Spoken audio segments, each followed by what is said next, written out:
रेत से ढके पहाड़ों के दरमियान एक वीरान इलाका था जहां सदियों से बारिश न हुई थी। सूखे दरख्त, टूटे हुए कुएं और खामोशी का राज था। इन्हीं रेत भरे रास्तों पर एक बूढ़ा मुसाफिर अकेला सफर कर रहा था। दिल में बस एक ही उम्मीद थी, अल्लाह की रहमत। ये बूढ़ा शख्स नाम था यूसुफ। एक आलिम दीन था जो पूरे अरब में इल्म और तकवा के लिए मशहूर था। बरसों से वो करिया ब करिया अल्लाह का पैगाम पहुंचाता आया था, मगर अब वो खुद आजमाइश में था। न ज़्यादा राह बचा था, न पानी, न साया। यूसुफ ने रेत पर बैठकर आसमान की तरफ देखा, जहां सूरज कहर बनकर तपा हुआ था। उसने थके लहजे में दुआ मांगी, ऐ मेरे रब, मैंने तेरी राह में जिंदगी गुजारी, अब तेरे करम का मुंतजिर हूं। उसकी आवाज रेत में गुम हो गई। अचानक एक काली घटा उफ्क पर नमूदार हुई। वीरान सहरा में बादल का आना किसी मौजिजे से कम न था। यूसुफ की आंखों में नमी आ गई, दिल धड़कने लगा। वो खड़ा हो गया, जैसे किसी गैबी इशारे का मुंतजिर हो।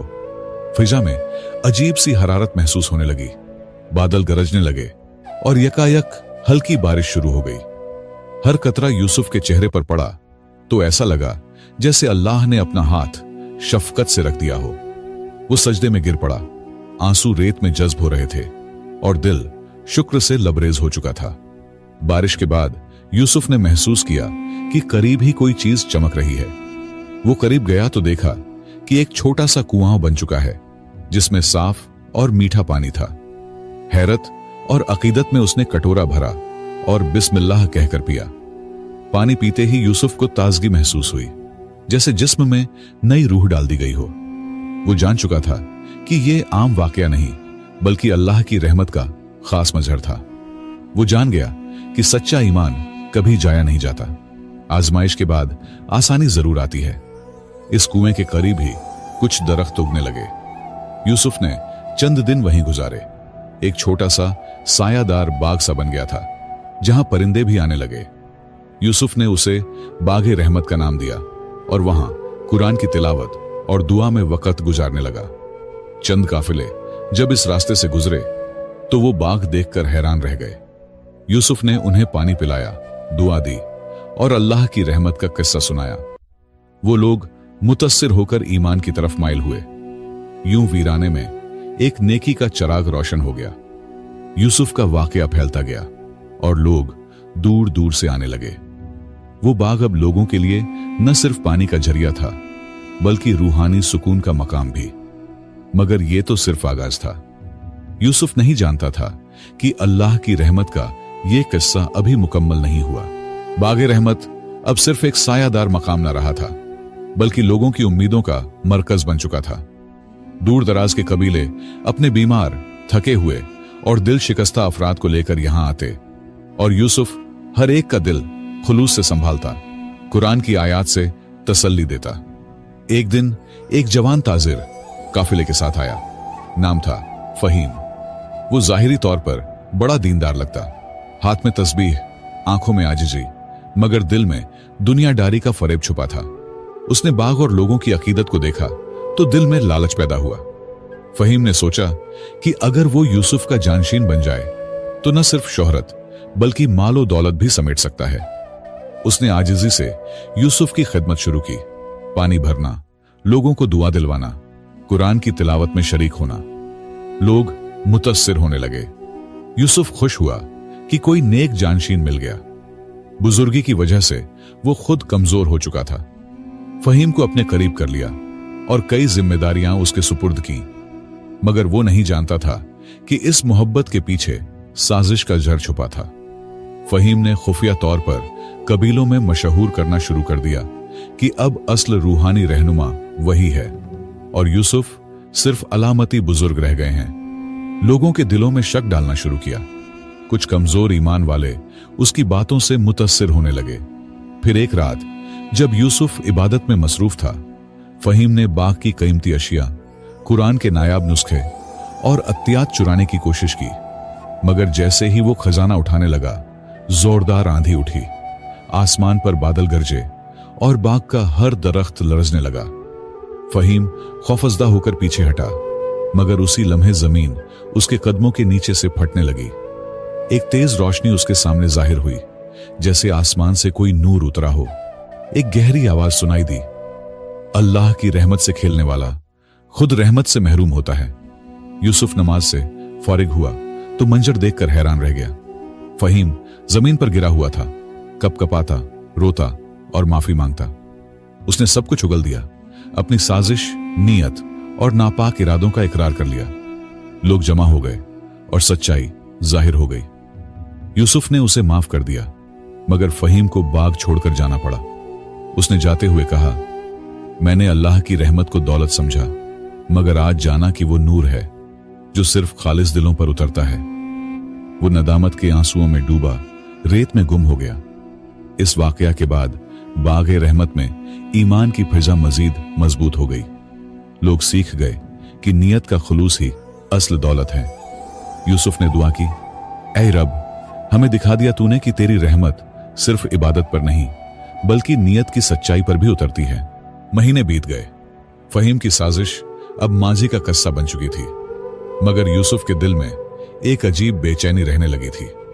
वो हर शब तहज्जुद में दुआ करता, ऐ अल्लाह, तूने फितना दूर किया, मगर क्या कोई और आजमाइश करीब है?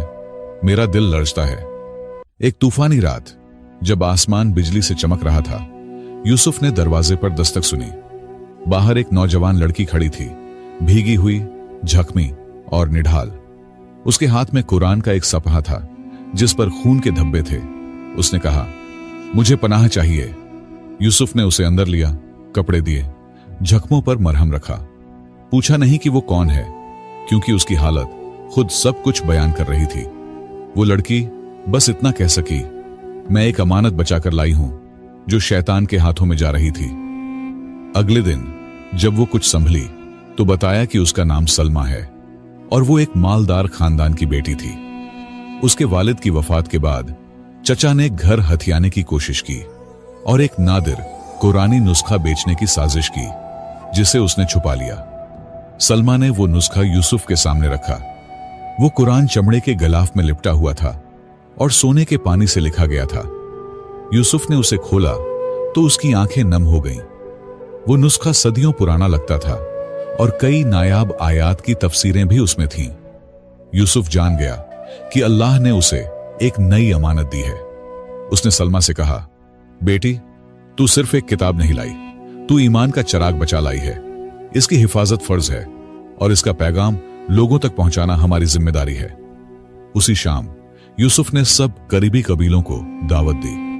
बाग रहमत में सब जमा हुए। जब यूसुफ ने वो नादिर नुस्खा उनके सामने खोला और उसकी तिलावत की तो फिजा में एक सुकून फैल गया। दिलों पर अजीब नूर बरसने लगा, जैसे फरिश्ते आसपास मौजूद हों। लेकिन वो सुकून देर पर न रहा। यूसुफ को खबर मिली कि सलमा के चचा ने सिपाहियों का एक गिरोह रवाना किया है, बाग को लूटने और कुरान वापस लेने के लिए। यूसुफ ने सोचा, क्या अब रहमत के इस मकाम पर जंग लाजिम हो गई या फिर ईमान की कोई और शक्ल? उसी रात यूसुफ ने बाग के एक कोने में छोटा सा घड़ा खोदकर वो कुरान दफन कर दिया। सलमा ने कहा, यह छुपाना बुजदिलाना है, मगर यूसुफ ने मुस्कुराकर कहा, ईमान को बचाना भी एक जिहाद है और अल्लाह की अमानत को छुपाना बुजदिली नहीं, हिकमत है। सिपाही आए, बाग की तलाशी ली, मगर कुछ न पाया। यूसुफ पर इल्जाम लगाया, मगर लोगों ने गवाही दी, यह शख्स अल्लाह का वली है, फरेब नहीं जानता। सिपाही वापस चले गए, लेकिन अब यूसुफ जान चुका था कि अल्लाह की रहमत के साथ उसकी आजमाइशें भी बढ़ती जा रही हैं। सिपाहियों की वापसी के बाद बाग में खामोशी छा गई। यूसुफ रोजाना कुरान के दफन शुदा मकाम पर बैठता, दुआ करता और तौबा करता।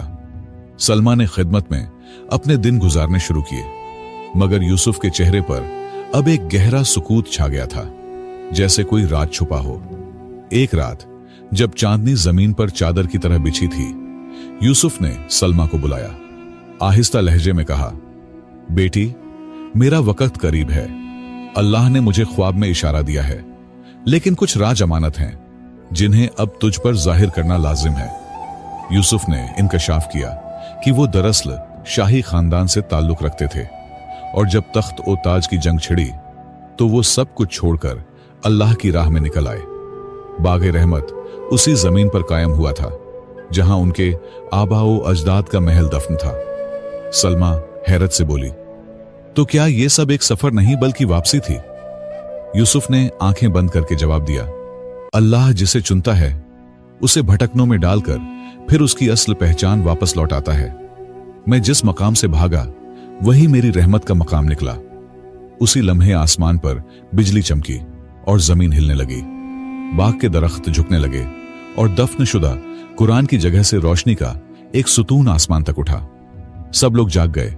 हर कोई हैरत से उस नूरानी मंजर को देख रहा था। ऐसा लग रहा था जैसे फरिश्ते उतर रहे हों। यूसुफ ने लोगों को जमा किया और ऐलान किया, आज अल्लाह ने अपनी आखिरी रहमत इस जमीन पर नाजिल की है, लेकिन यह आजमाइश का दिन भी है। अगर तुमने इस रोशनी को ताकत, दौलत या शोहरत का जरिया बनाया तो यह जमीन फिर कभी सब्ज नहीं होगी।